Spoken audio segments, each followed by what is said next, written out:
Please remain silent for the national anthem. कृपया शांत रखिए, दोनों देशों का नेशनल एंथम होगा अभी।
अब सब लोग कृपया बैठ जाइए। Please take your seats. 2 minute का स्वागत। डच का नहीं होता है। हिंदी भी करते हैं।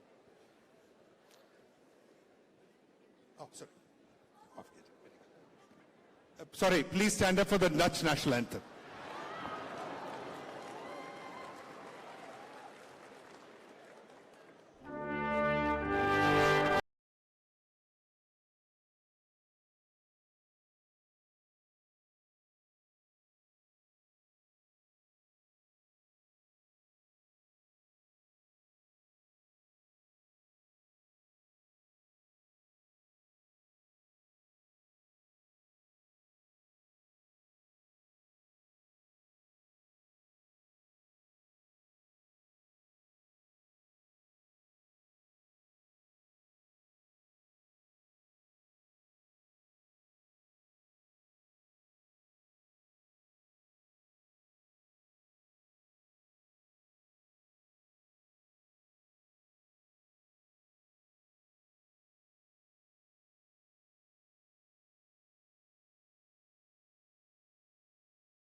Please take your seats. कृपया आप सब बैठ जाइए। आदरणीय प्रधानमंत्री श्री नरेंद्र मोदी जी, आज यहां उपस्थित लगभग 3000 प्रवासी भारतीयों की तरफ से और भारतीय राजदूतावास की तरफ से मैं आपका हार्दिक स्वागत करता हूं। आपने अपने अति व्यस्त कार्यक्रम में से समय निकाला है यहां आने के लिए, हम सब से मिलने के लिए। इसके लिए हम अत्यंत कृतज्ञ हैं। Ladies and gentlemen, we have one special guest in the hall this evening, the Mayor of the City of Hague. Please welcome her with a big round of applause.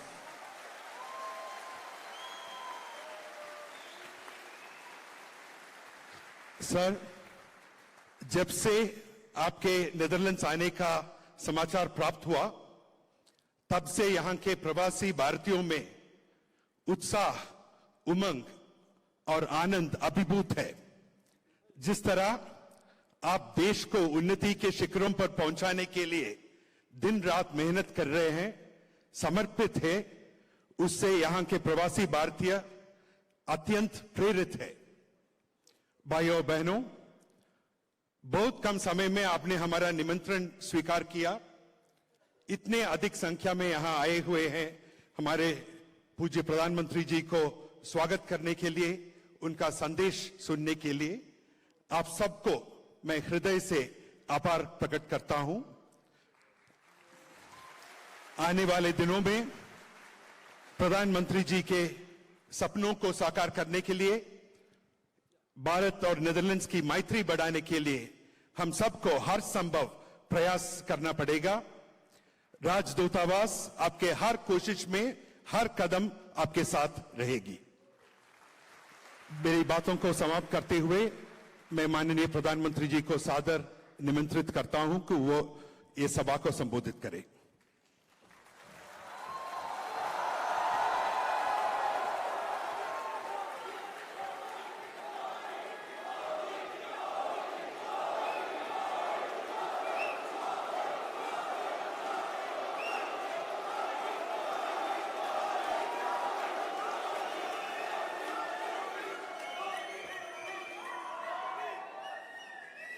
का हाल बा?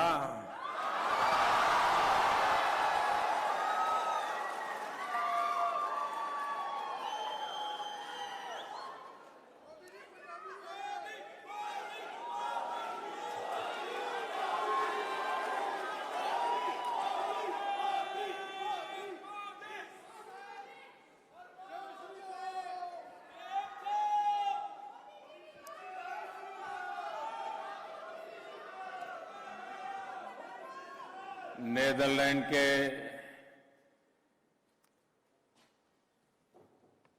मेरे प्यारे भारत के प्रवासी भाइयों और बहनों,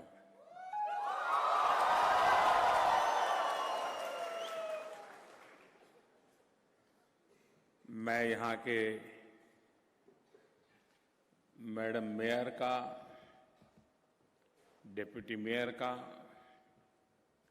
हृदय से आभार व्यक्त करता हूं कि उन्होंने मेरा स्वागत सम्मान किया और स्वयं इस कार्यक्रम में उपस्थित है। मैं उनका आभार व्यक्त करता हूं। ये जो गूंज आपके चारों तरफ सुनाई दे रही है, जो उत्साह उमंग दिखाई दे रहा है, जो लोग भारत में टीवी पर इसे देखते होंगे उन्हें जरूर आश्चर्य होता होगा कि छोटे से हेग में भी भारतीयों का इतना दम है।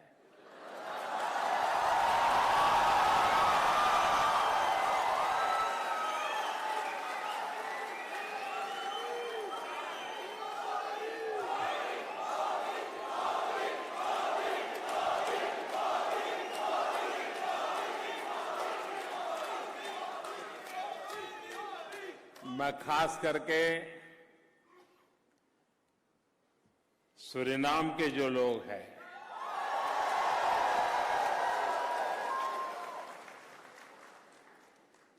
उनका मैं विशेष रूप से अभिनंदन करना चाहता हूं।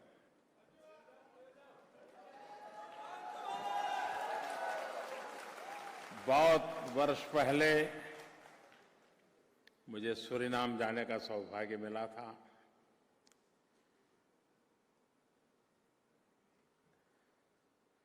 5 जून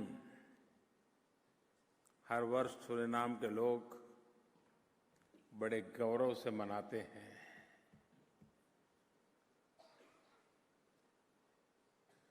दुनिया में जहां जहां भारतवासी गए हैं,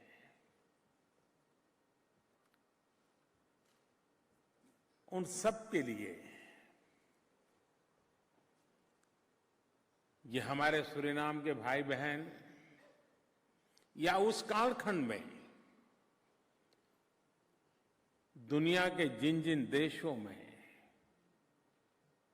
मजदूर के रूप में लोगों को ले जाया गया, चाहे मॉरिशस हो, चाहे सूरीनाम हो, गयाना हो। 150 साल हो गए, 4-4 पीढ़ियां बीत गई, लेकिन आज भी भारत की भाषा, भारत की संस्कृति, भारत की परंपरा, उसको ऐसे उन्होंने बरकरार रखा है। मैं उनको लाख लाख बधाई देता हूं, अभिनंदन करता हूं।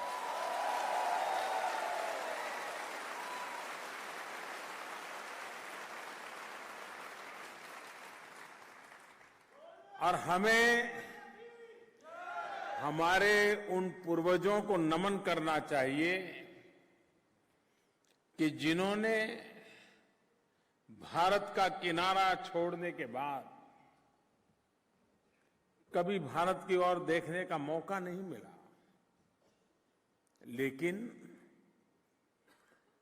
अपने साथ जिस भारतीयता को लेके गए, आज चौथी, पांचवी पीढ़ी, छठवीं पीढ़ी होगी, वैसे ही वैसे परिवार के अंदर उसको बरकरार रखा।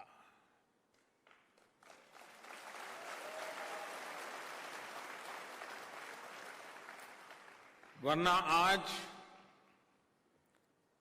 एक ही पीढ़ी में सब कुछ बदल जाता है, भाषा भी छूट जाती है।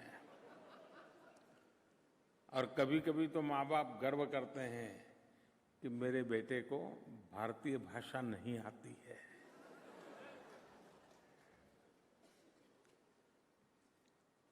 इन चीजों से अपनी जड़ों के साथ जुड़ने से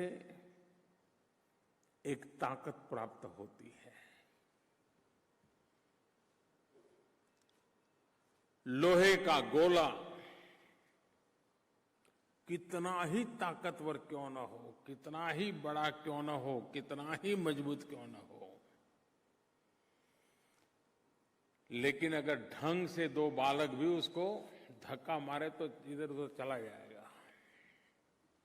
लेकिन पेड़ जिसकी जड़ें जमीन से जुड़ी हुई हैं, उसकी ताकत कुछ और होती है।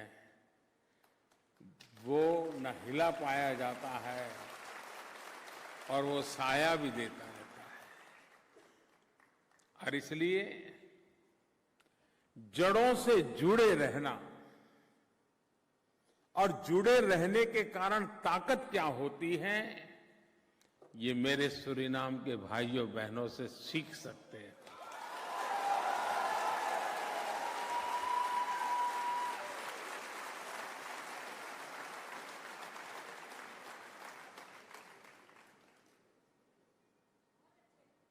उसी प्रकार से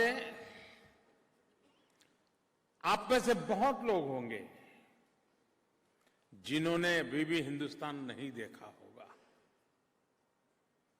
आप में से कई ऐसे होंगे जिनके पहले उनके दादा परदादा जब हिंदुस्तान छोड़ के आए, वो कहां से आए, किस गांव के से, क्या था, रिश्तेदार कौन थे, कुछ पता नहीं होगा। लेकिन उसके बाद भी दिल में हिंदुस्तान आज भी मौजूद है।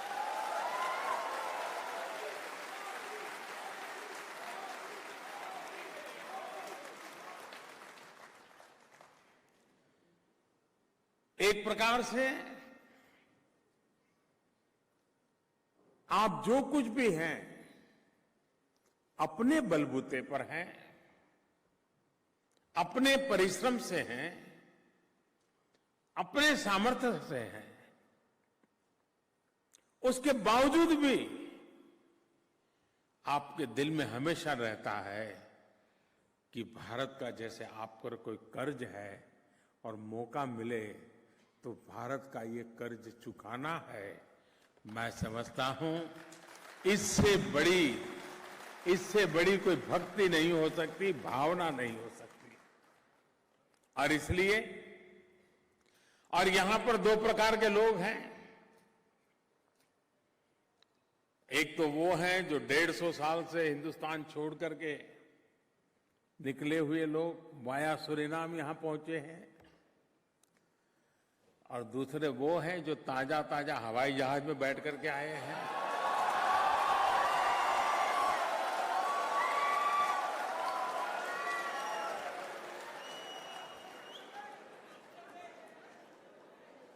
जो अभी अभी आए हैं, मैं उनसे कहना चाहता हूं,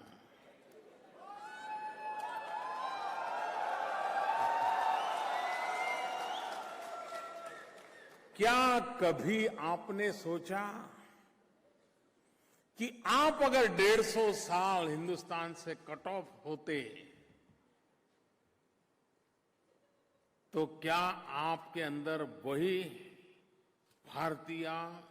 भारतीयता, हिंदुस्तानी का भाव वैसा ही बरकरार होता जैसे सूरीनाम के लोगों का है?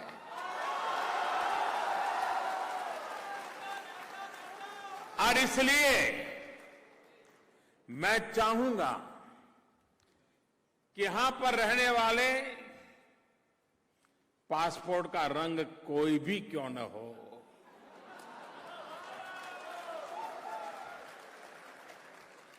पासपोर्ट के रंग बदलने से खून के रिश्ते नहीं बदलते।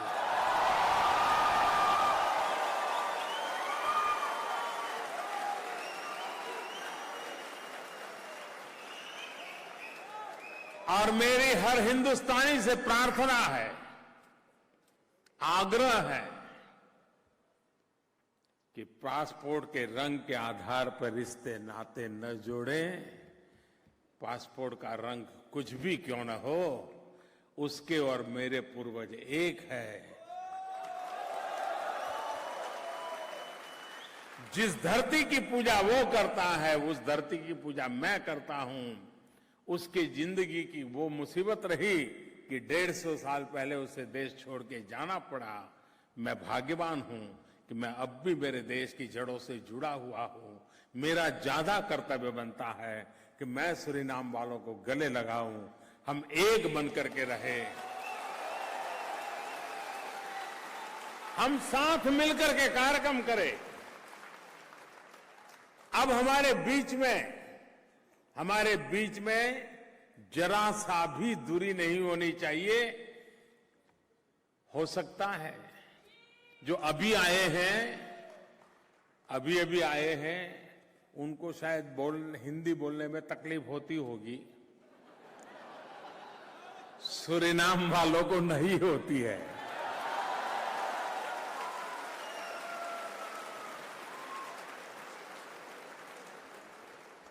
ये जो ताकत है, उसको पहचानिए। पूरे यूरोप में नीदरलैंड वो देश है जहां सेकंड लार्जेस्ट इंडियन डायस्पोरा है।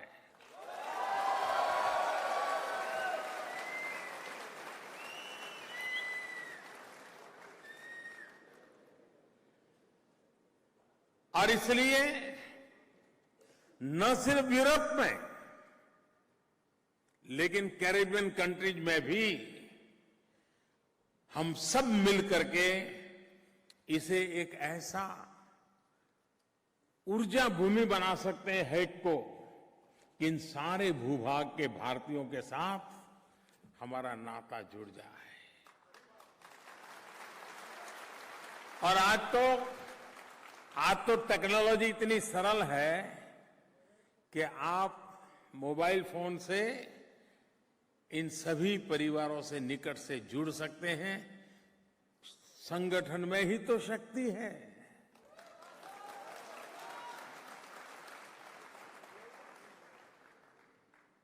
और इसलिए, और मैंने देखा आपकी ताकत। मेरा कार्यक्रम तो अभी अचानक बना है, कुछ ज्यादा तैयारी करने का मौका नहीं मिला। पिछले 2-4 दिन में ही शायद आपको खबर मिली और इतनी बड़ी मात्रा में आप लोग पहुंच गए।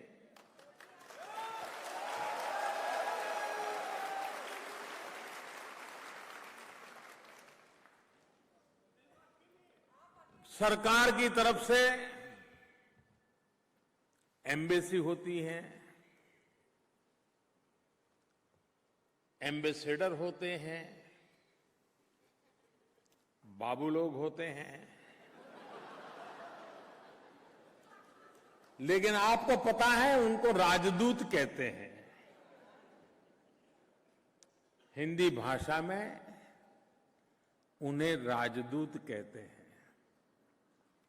लेकिन यहां आप सब राष्ट्रदूत हैं।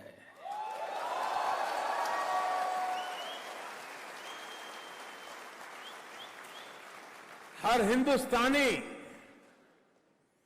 हिंदुस्तानी दुनिया के हर कोने में राष्ट्रदूत है।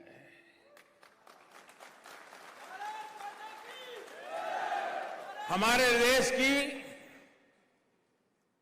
उन अच्छाइयों से विश्व को परिचित कराना, जब विश्व को पता चलता है कि भारत ऐसा देश है जहां दुनिया के सभी संप्रदाय हैं,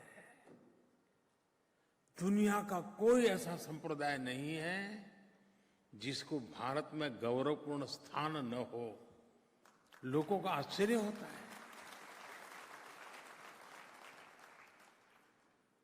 दुनिया का छोटा से छोटा संप्रदाय भी होगा, पंथ होगा, मानने वाले लोग होंगे, भारत में आपको अवश्य मिलेंगे और गर्व से जीते हैं। दुनिया को जब पता चलता है कि हिंदुस्तान 100 भाषाएं हैं, 100 लैंग्वेजेस, 1700 डायलेक्ट्स, 1700 से करीब ज्यादा बोलियां, लोगों को आश्चर्य होता है। अच्छा,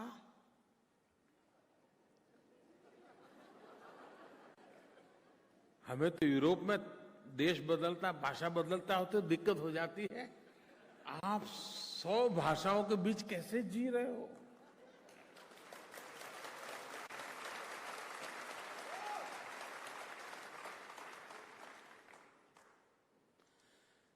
हमें जोड़ने वाली जो ताकत है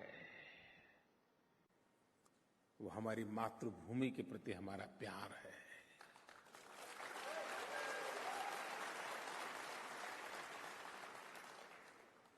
उस धरती के प्रति त्याग और तपस्या के प्रति, इतिहास के प्रति, संस्कृति के प्रति, परंपराओं के प्रति हमारा लगाव है। और इसलिए कोई भी हिंदुस्तानी दुनिया में गर्व के साथ खड़ा हो सकता है कि मेरा देश विविधताओं से भरा हुआ है। विश्व में जो कुछ भी आप अनुभव करते हैं, आप मेरे देश में स्वाभाविक रूप से कर सकते हो। देश की विशालता,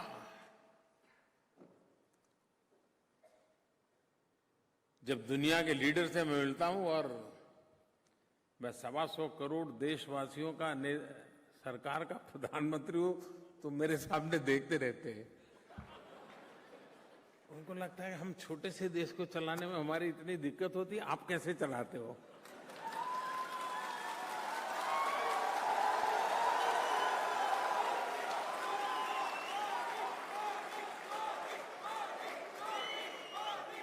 मैं उनको कहता हूं कि आप लोग देश यहां आप चलाते हैं, मेरे यहां 125 करोड़ देशवासी देश चलाते हैं।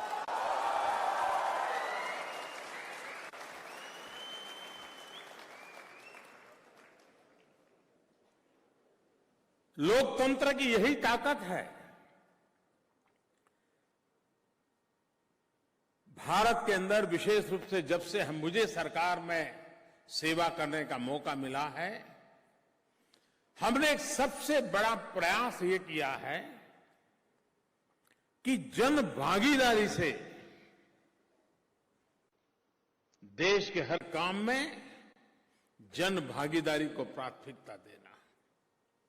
सब कुछ सरकार करेगी, सारी समस्याओं का समाधान सरकार के पास ही है।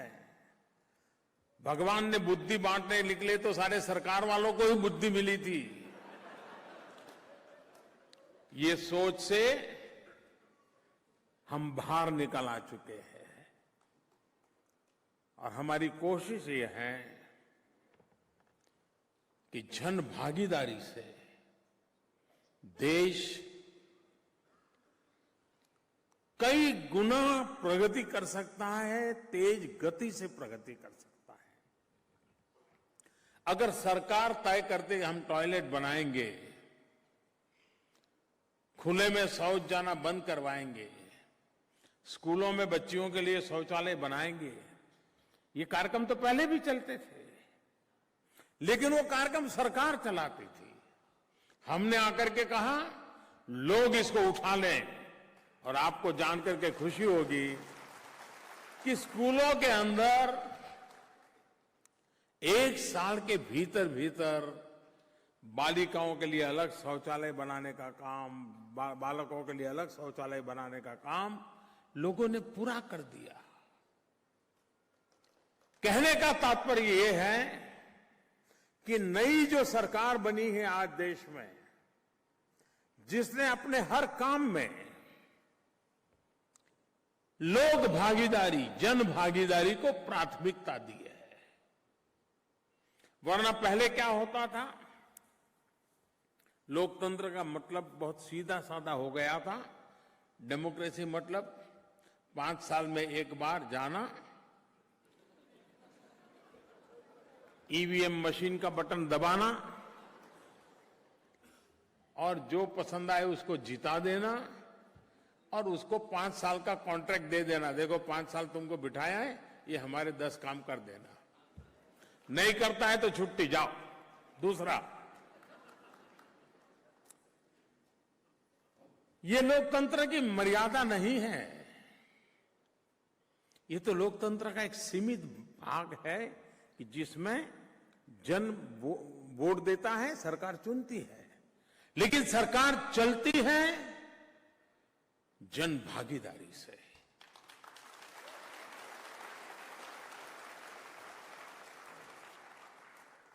हमारे यहां कभी कोई नेचुरल कैलेमिटी आ जाए तो हम सब ने अनुभव किया है कि सरकारी तंत्र की ताकत बहुत छोटी पड़ जाती है, लेकिन लोग, सामाजिक संस्थाएं, धार्मिक संस्थाएं ऐसे फूड पैकेट, डिकना, फलाना लेकर के निकल पड़ते हैं। नेचुरल कैलेमिटी में हर किसी की मदद तुरंत पहुंच जाती है। क्यों? जनशक्ति का सामर्थ्य है। इस सरकार की कोशिश है कि हर काम में जन भागीदारी। भारत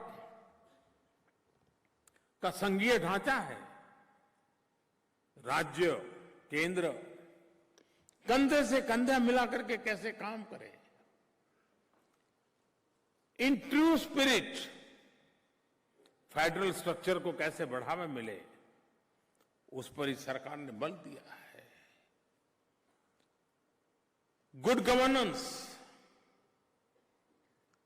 मैं मानता हूं कि डेवलपमेंट प्लस गुड गवर्नेंस तभी जाकर के जनता जनार्दन के एस्पिरेशंस पूरे होते हैं। सिर्फ डेवलपमेंट से एस्पिरेशंस पूरे नहीं होते हैं, सिर्फ गुड गवर्नेंस से भी नहीं होते हैं। डेवलपमेंट एंड गुड गवर्नेंस दोनों का कॉम्बिनेशन होता है, तब जन सामान्य को समाधान होता है। बस अड्डा बनाऊं, बस स्टेशन अच्छा बनाऊं, तो डेवलपमेंट हुआ, लेकिन बस समय पर आए, बस में साफ सफाई हो, ड्राइवर कंडक्टर का व्यवहार ठीक हो, ये गुड गवर्नेंस होता है। तब सामान्य व्यक्ति को संतोष मिलता है, उसको समाधान मिलता है। हाँ, ये मेरी सरकार, ये मेरा देश है, ये मेरी संपत्ति है।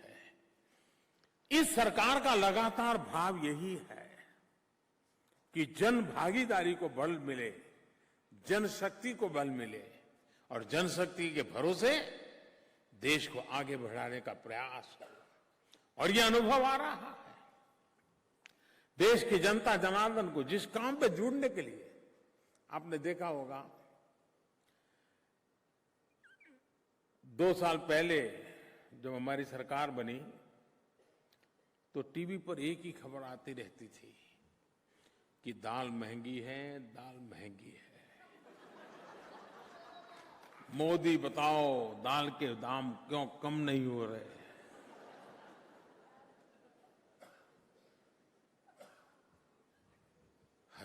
जहां भी जाओ बस यही बात।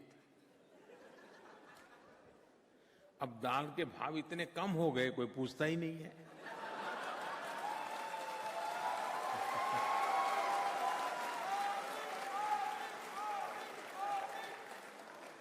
कैसे हो गया? लेकिन देश के किसानों से मैंने प्रार्थना की कि आप पल्सेस की खेती को भी बल दीजिए। और पल्सेस की खेती के लिए एक्स्ट्रा कुछ करना नहीं पड़ता है। फसल के बीज के अंदर उसको बोया जा सकता है, एक्स्ट्रा इनकम होती है। और मेरे देश के किसानों ने वो करके दिखाया। विपुल मात्रा में पल्सेस का उत्पादन किया तो 8 थाली सस्ती हो गई। मध्यम वर्ग के परिवार में पल्सेस अगर ज्यादा खाता है तो प्रोटीन भी ज्यादा मिलता है, तो शरीर की शक्ति भी बढ़ती है, शरीर की काफी रिक्वायरमेंट पूरी होती है। कहने का तात्पर्य ये है कि सरकारी प्रयत्नों से ज्यादा जन सामान्य का सामर्थ्य ये बहुत बड़ा रोल प्ले करता है।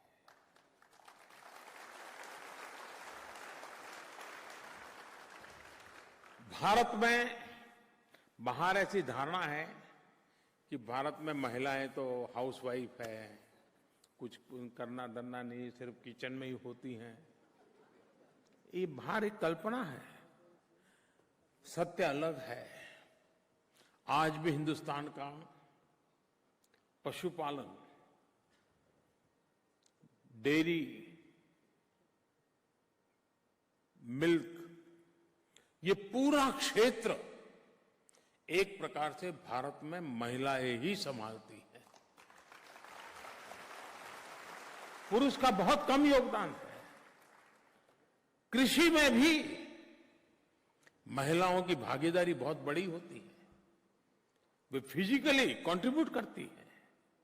लेकिन हमारी सामाजिक रचना ऐसी है कि उसको रुपये पैसे तराजू में तोला नहीं जाता है। इसका मतलब ये नहीं कि भारत की आर्थिक विकास की यात्रा में महिलाओं की भूमिका नहीं है। महिलाओं की भूमिका है, महिलाओं में पोटेंशियल भी है। और इसलिए हमारी सरकार ने 50% जो जनसंख्या है उसको भारत की विकास यात्रा का एक प्रमुख हिस्सा बनाने की दिशा में बीड़ा उठाया है। एम्पावरमेंट ऑफ विमेन,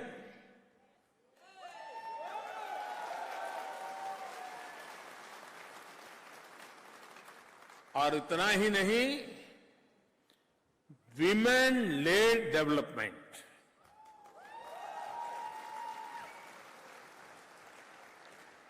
हमने जब प्रधानमंत्री जनधन योजना का अभियान चलाया, बैंक के खाते खोलने का, हमारे देश में 40% लोग ऐसे थे जो कभी बैंक के दरवाजे नहीं गए थे।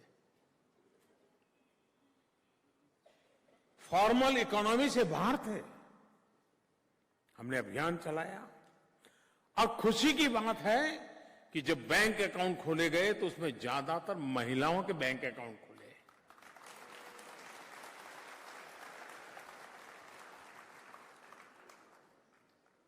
महिलाओं को लगने लगा हां, मैं भी कुछ आर्थिक व्यवस्था का हिस्सा हूं। अभी हमने एक योजना बनाई, मुद्रा योजना। मुद्रा योजना से हमने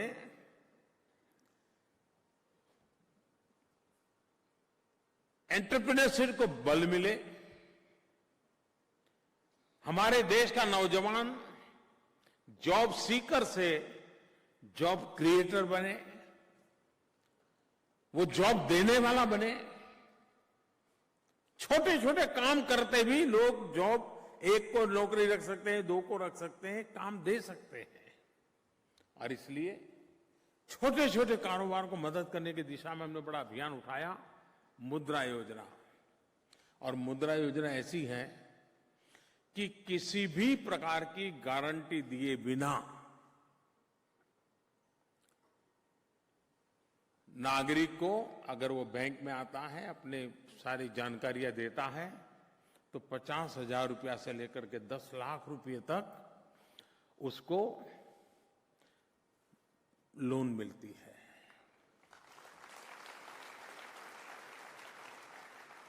करीब 7 करोड़ लोगों ने इसका फायदा उठाया, 7 करोड़ लोगों ने, और करीब 3 लाख करोड़ रुपए से ज्यादा रकम इन लोगों को मिली। किसी को 50,000, किसी को 55,000, किसी को 80,000, किसी को लाख। और आपको जानकर के खुशी होगी कि ये मुद्रा योजना का लाभ लेने वाले में 70% महिलाएं हैं, 70% महिलाएं।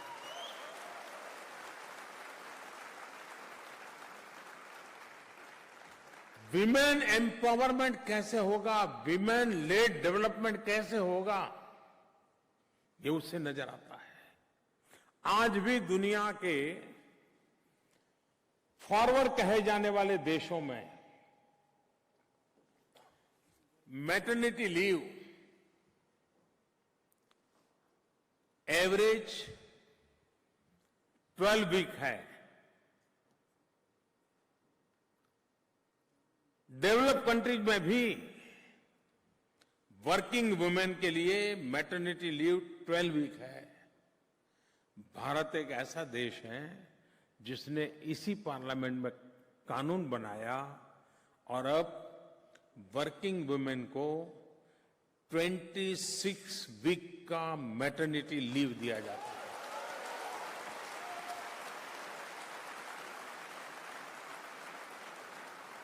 छह महीने, और वो इसलिए हम भारत के भविष्य की ओर देखते हैं। अभी तो ऐसा लगेगा, अच्छा ये 6 महीना नौकरी नहीं करेगी, पगार खाएगी, किसी को लगता होगा।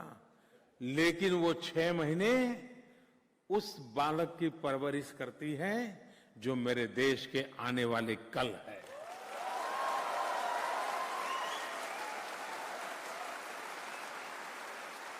ये इन्वेस्टमेंट है। यानी 26 सप्ताह एक वर्किंग वुमेन को नौकरी से छुट्टी देना, पगार चालू रखना। शुरू में तो लगता है काम कौन करेगा, शुरू में तो लगता है मुफ्त का पैसा देना, लेकिन लंबी दूर देखते हैं तो पता चलता है कि उसकी गोद में जो बालक है उसका मां के गोद में ऐसा लालन पालन होगा, 6 महीने का उसका बेस इतना मजबूत होगा कि मेरा भविष्य उज्जवल हो जाएगा, मेरा भविष्य मजबूत हो जाएगा।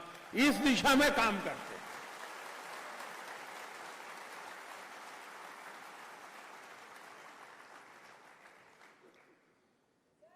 जब अमेरिका के राष्ट्रपति, पूर्व राष्ट्रपति श्रीमान ओबामा 26 जनवरी को प्रजासत्ताक पर्व के लिए भारत आए थे, अब जब गार्ड ऑफ ऑनर दिया गया उनको, तो फौज की तीनों पंख, आर्मी, नेवी, एयरफोर्स, सब महिला पुलिस, हमारे फौज के तीनों विंग की महिलाएं उनको दे रही थी कमान, और उनका पूरा संचालन भी एक महिला कर रही थी। अमेरिका के राष्ट्रपति ने मंच पर से उतर से मुझे कहा, मोदी जी बड़ा अचरज है भाई,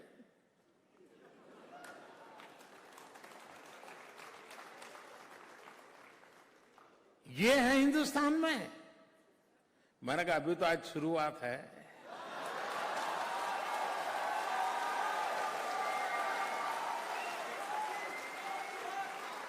मैंने कहा कल देखना। और जब 26 जनवरी की परेड हुई तो सारी दुनिया के लिए मुख्य खबर थी कि उस परेड का नेतृत्व तो महिलाएं कर रही थी, परेड के अंदर जो दस्ते चल रहे थे वो महिलाओं के चल रहे थे। सुरक्षा के क्षेत्र में भी मेरे देश की महिलाएं बहुत बड़ी भूमिका अदा कर रही हैं।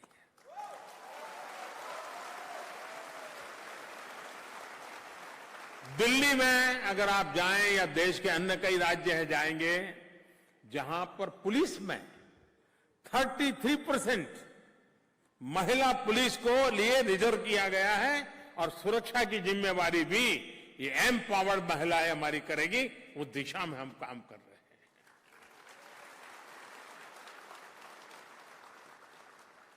अभी आपने देखा होगा फाइटर विमान उड़ा रही हमारी महिलाएं बहनें। फाइटर प्लेन का नेतृत्व महिलाओं के हाथ में, दुनिया के अंदर चर्चा है। आज भारत स्पेस टेक्नोलॉजी की दुनिया में, अंतरिक्ष में, पूरे विश्व में उसने अपना बड़ा नाम कमाया है। अभी पिछले सप्ताह एक साथ 30 नैनो सैटेलाइट छोड़ने का काम सफलतापूर्वक हमारे यहां हुआ। इसके पहले हमारे साइंटिस्टों ने वर्ल्ड रिकॉर्ड किया, 104 सैटेलाइट एक साथ लॉन्च करने का काम हिंदुस्तान के स्पेस साइंस ने किया। पिछले महीने सबसे भारी वजन का सैटेलाइट छोड़ा गया, और वजन कितना, तो अखबार वालों ने लिखा इतने इतने हाथी जितना, यानी हाथी के वजन के बराबर लिखा गया। आपको जानकर के खुशी होगी, इस पूरी स्पेस की दुनिया में काम करने में 3 प्रमुख वैज्ञानिक महिलाएं हैं जो इस काम को कर रहे हैं।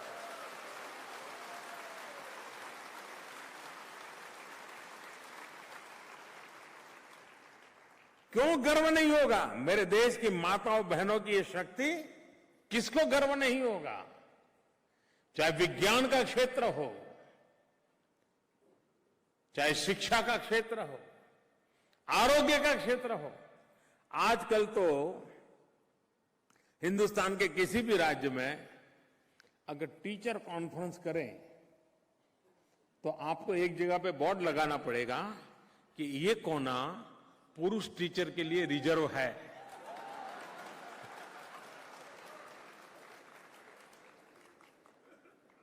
पूरा शिक्षा क्षेत्र का काम आज मेरे देश में माताएं बहनें संभाल रही। Health sector, nursing, paramedical, medical, कहीं पर भी जाइए आपको नजर आएगा कि महिलाएं उस काम को कर रही है। कहने का तात्पर्य ये है कि महिला शक्ति और खेलकूद में, ओलंपिक में कौन मेडल ले आया? सारे मेडल लाने वाली हमारी बेटियां थी।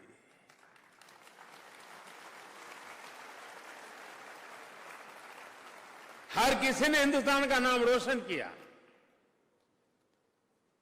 इतना ही नहीं, शारीरिक रूप से जिनको तकलीफ है, पैरा ओलंपिक, उसमें भी हिंदुस्तान के तिरंगे झंडे को ऊपर करने का काम हमारी महिला खिलाड़ियों ने किया है। एक ऐसी सरकार है दिल्ली में जिसके दिलो दिमाग में भारत के विकास की यात्रा में भारत की 50% जनसंख्या वो ताकतवर कैसे बने, एम्पावरमेंट कैसे हो, विमेन लेड डेवलपमेंट कैसे हो, भारत की आर्थिक विकास की यात्रा के अंदर उसकी इक्वल पार्टनरशिप कैसे हो, एक के बाद एक कदम उठा रहे हैं। और जिसका परिणाम है कि आज मेरे देश की नारी शक्ति भारत के झंडे को ऊंचा कर उठाने में बहुत बड़ी अहम भूमिका अदा कर रही है।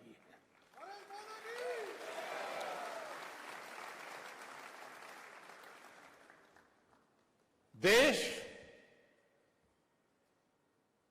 आगे तो बढ़ना चाहिए, पहले है उसे अच्छा होना चाहिए, लेकिन वक्त ज्यादा इंतजार नहीं करेगा। जिस गति से हम यहां तक पहुंचे हैं, उस गति से आगे जाना, उस लक्ष्य को प्राप्त नहीं कर सकता है जो हर हिंदुस्तानी के दिल में है।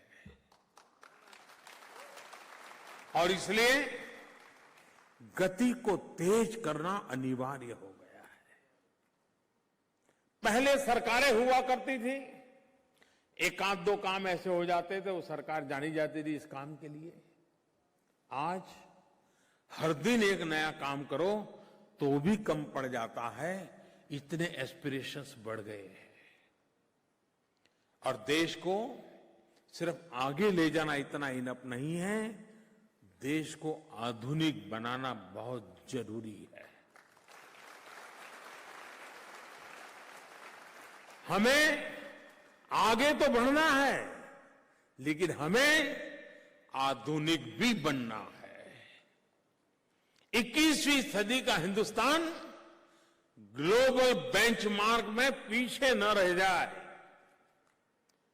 विज्ञान टेक्नोलॉजी के क्षेत्र में पीछे न रह जाए, हमारा इंफ्रास्ट्रक्चर ग्लोबल बेंचमार्क के अनुकूल हो और विश्व की बराबरी करने का सामर्थ्य हिंदुस्तान में होना चाहिए। इस भूमिका से हम आगे बढ़ रहे हैं।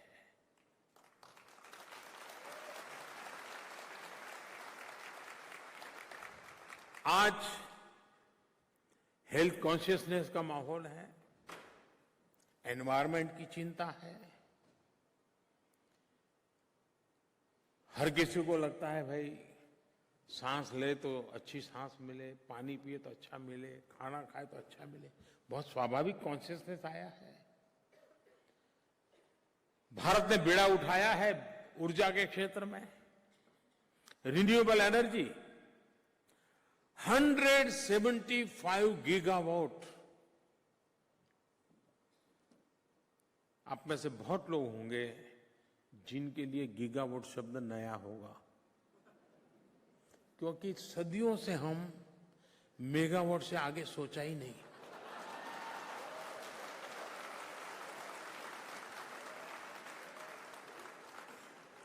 मेगावाट यानी हमारा अल्टीमेट था। 175 गीगावाट रिन्यूएबल एनर्जी का हमारा लक्ष्य है। सोलर एनर्जी हमारे देश की ऊर्जा की आवश्यकताओं में कैसे रोल करे, wind energy, nuclear energy, biomass energy, एक बहुत बड़ा बदलाव जो एनवायरनमेंट को पॉजिटिव इंपैक्ट पैदा करे, उस दिशा में तेज गति से काम आगे बढ़ रहा है। और आज स्थिति ऐसी है कि कोयले से उत्पादन होने वाली बिजली से सोलर एनर्जी सस्ती हो जाए, यहां तक स्पर्धा आगे बढ़ी है। आप भविष्य कल्पना कर सकते हैं, अगर पूरी व्यवस्था सोलर एनर्जी द्वारा चलती होगी तो इकोनॉमी में कितना बड़ा बदलाव आएगा। देश को आज खाड़ी के देशों से जो तेल आयात करना पड़ता है, उस आयात में कितनी बड़ी कटौती आएगी। देश कितना आत्मनिर्भर बनेगा। और उसलिए जो सूर्य शक्ति, ये सूरज, मैं प्रधानमंत्री बना उसके बाद आया है क्या? पहले था कि नहीं था? था कि नहीं था? मुझे दिखता था, उनको नहीं दिखता था।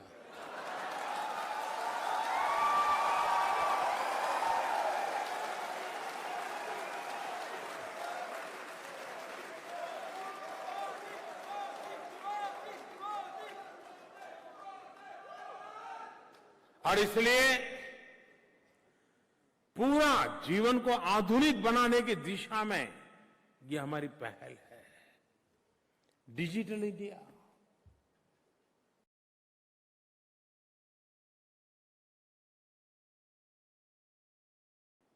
जब मैं प्रधानमंत्री बना तो मैं शुरू से मैं सीखना चाहता था, समझना भी चाहता था कि आखिर ये है क्या सारा इतना बड़ा काम।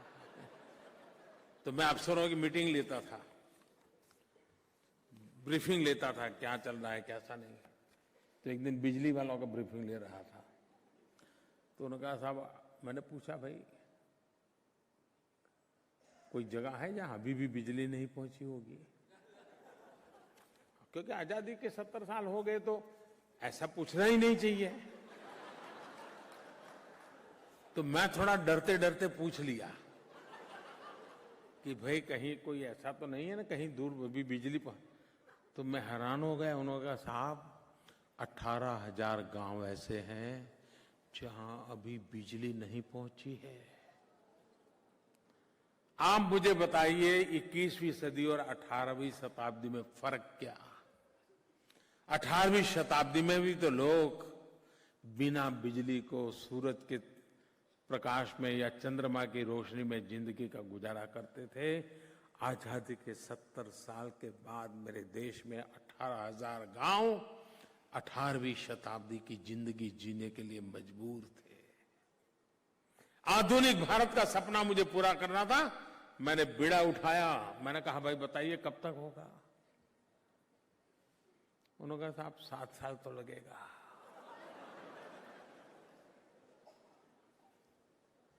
उनकी ये हिम्मत ही मेरे लिए हैरानगी थी।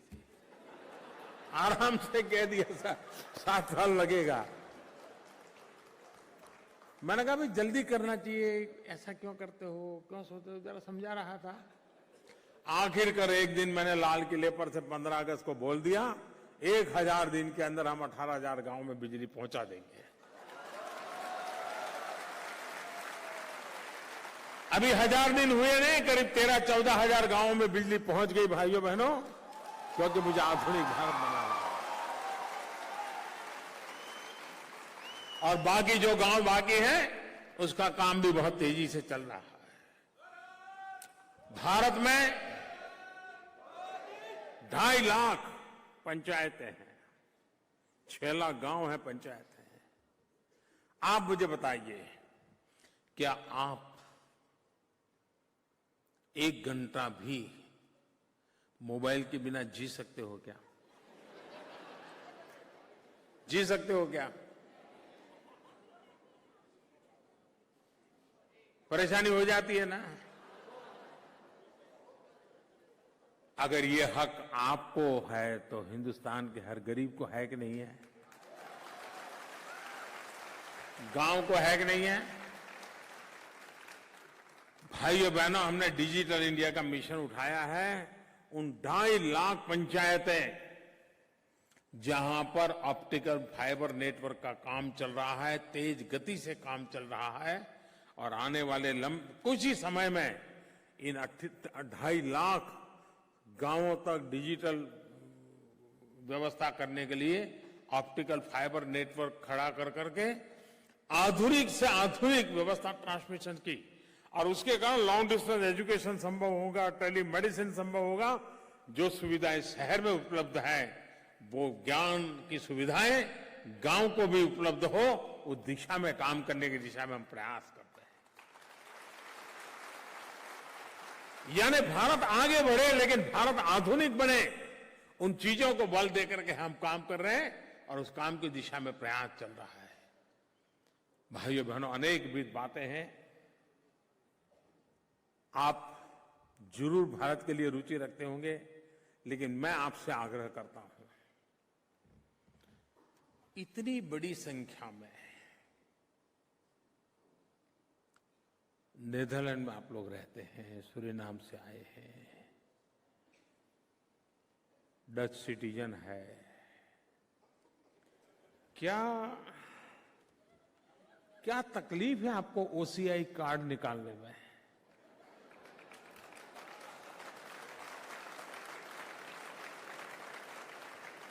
आपका मन नहीं करता है कि ये नाता जोड़ना चाहिए?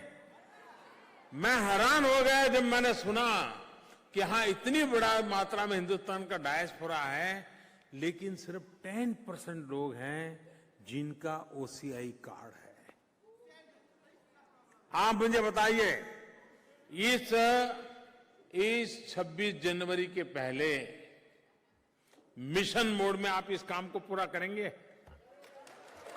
करना चाहिए। मैं यहां के एम्बेसी को भी कहता हूं, देखिए ये ओसीआई कार्ड, ये आपका और हिंदुस्तान के साथ सदियों पुराने नाते का एक लिंक है, नाड़ है, नाड़। दोस्तों, इसको भूलना नहीं चाहिए और उसको रुपये पैसों के तराजू से तोलना नहीं चाहिए।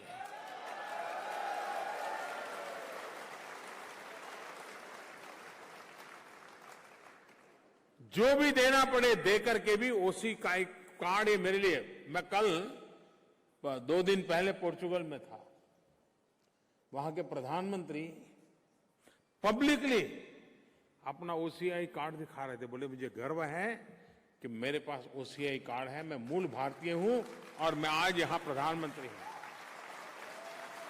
पब्लिक में उन्होंने दिखाया।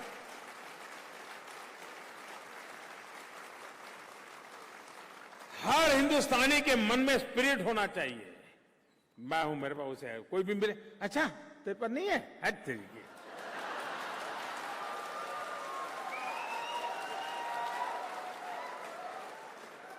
ये भाव बनना चाहिए। और मैं चाहूंगा और मैं पूछूंगा हमारे एम्बेसी को, अब नए एम्बेसडर आए हैं,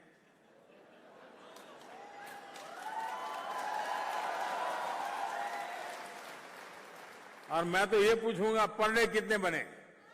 और मैं आपसे चाहूंगा आप मदद कीजिए, क्योंकि ये काम हमारा पूरा होना चाहिए। देखिए 2000 जो डच पासपोर्ट वाले हैं, 2015 से उनके लिए भारत में ई वीजा की व्यवस्था हो चुकी है। इसका लाभ आप लोग लेते होंगे और मैं आपसे कह रहा हूं, डच नागरिकों के लिए आने वाले दिनों में 5 साल का बिजनेस वीजा देने की दिशा में भी भारत सरकार सोच रही है।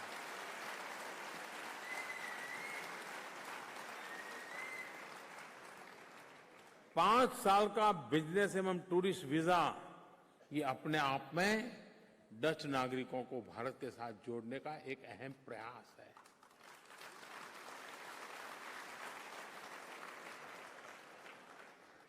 तो मेरी आप सबसे गुजारिश है कि आप लोग भारत के साथ जुड़ने के अपने प्रयासों को निरंतर बनाए रखिए। आपने देश के साथ मन मस्तिष्क से जुड़े हुए हैं, परंपरा से जुड़े हुए हैं।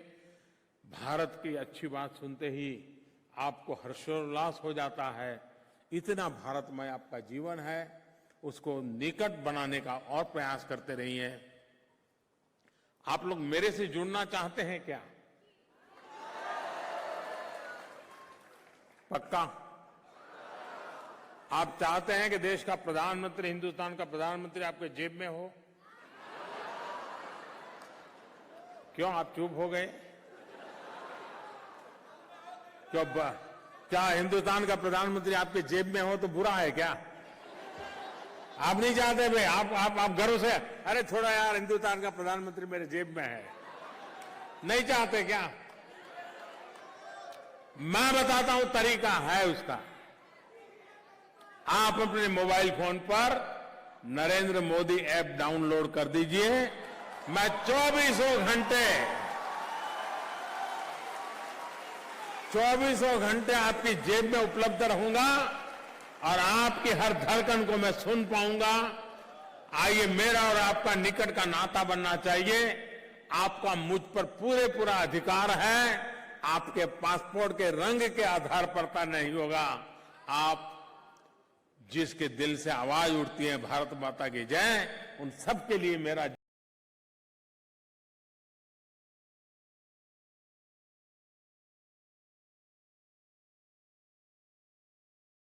जीवन समर्पित है। इसी भावना के साथ आप इतनी बड़ी संख्या में आए, इतने कम समय के होने के बावजूद भी आए। मैं हृदय से आपका बहुत बहुत आभार व्यक्त करता हूं। बहुत बहुत धन्यवाद।